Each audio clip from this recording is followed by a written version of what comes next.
Greetings from St. Peter and Paul Catholic Church in Mankato, Minnesota. This is Father Kevin Stolt, and today we will celebrate the Saturday of the second week of Advent.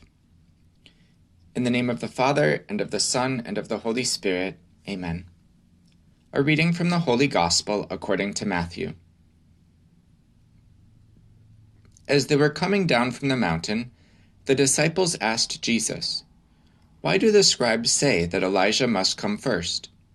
He said in reply, "Elijah will indeed come and restore all things.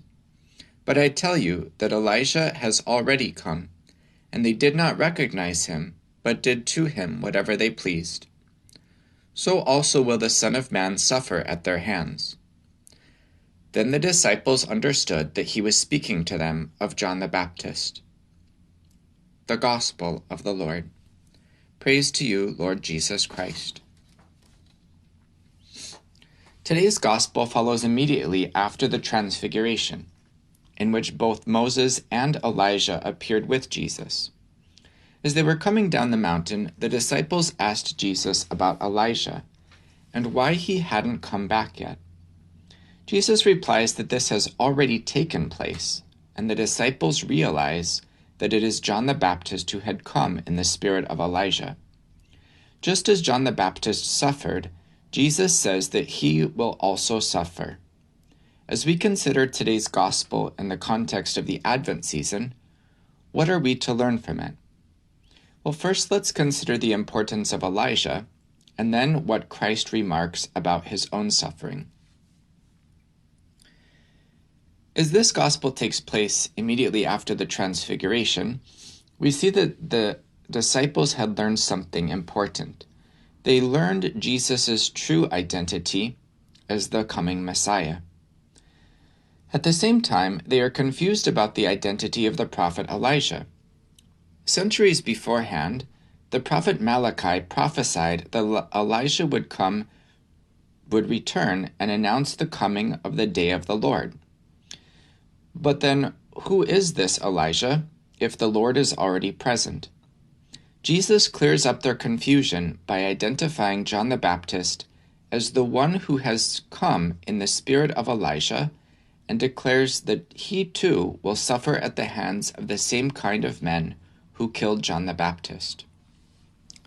There is a really fascinating connection here that we can examine. As we know, John the Baptist, the long-awaited Elijah, pointed out the Messiah. And at the same time, the long-awaited Messiah pointed out Elijah in the person of John the Baptist. Elijah pointed out the Messiah, and the Messiah pointed out Elijah. John the Baptist's mission was to prepare the way for the coming of the Lord. He was to prepare the hearts of the people for the Lord's coming by calling them to a baptism of repentance and to open up their hearts.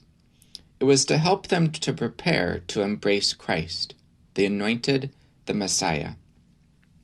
Let us turn to today the second theme of today's readings, which is that of suffering.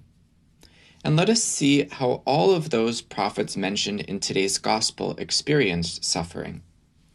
Elijah was persecuted and pursued by the prophets of the pagan god Baal. John the Baptist was imprisoned and later killed by King Herod, Tetrarch of Galilee.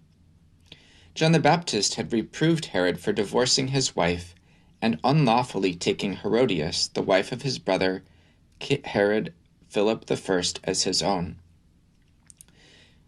And so this is why John the Baptist was imprisoned and killed by King Herod.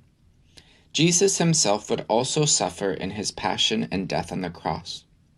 As we see, all of these prophets of God suffered persecution, and it's not a coincidence that Jesus brings up suffering immediately after the Transfiguration. The Transfiguration of Jesus reveals to the apostles and to us Jesus' true identity.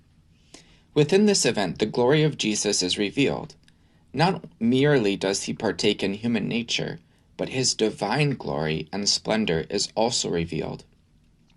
Those disciples who witnessed this event saw their master, Jesus of Nazareth, with the splendor and majesty of God Himself. This helps us to understand and to put in perspective the coming passion and death of Jesus. He was giving His apostles the assurance that His own suffering and death would end in the triumph of His glorious resurrection on the third day. As we consider this gospel message during the Advent season, we are called to contemplate where it is leading. There is something quite special here about the coming of Jesus into the world. No longer is the world the same. God Himself has come to open us a new path to life. Jesus is calling us to conform our lives to Him so that we too can share in His victory. We are called to open our hearts to let in the saving message of Christ, just as John the Baptist called his listeners to open their hearts to Jesus 2 millennia ago. Let us ask this grace through the intercession of Mary, Queen of Prophets. Amen. Thank you so much for listening. If you enjoyed hearing the gospel and homily, I invite you to share it with someone you know who may also find it rewarding, and also to subscribe to the Catholic Voice channel. Please see in the description below if you would like to receive a text message for each daily gospel and homily. Please also keep our missionary priests throughout the world in your prayers. Thank you, and God bless.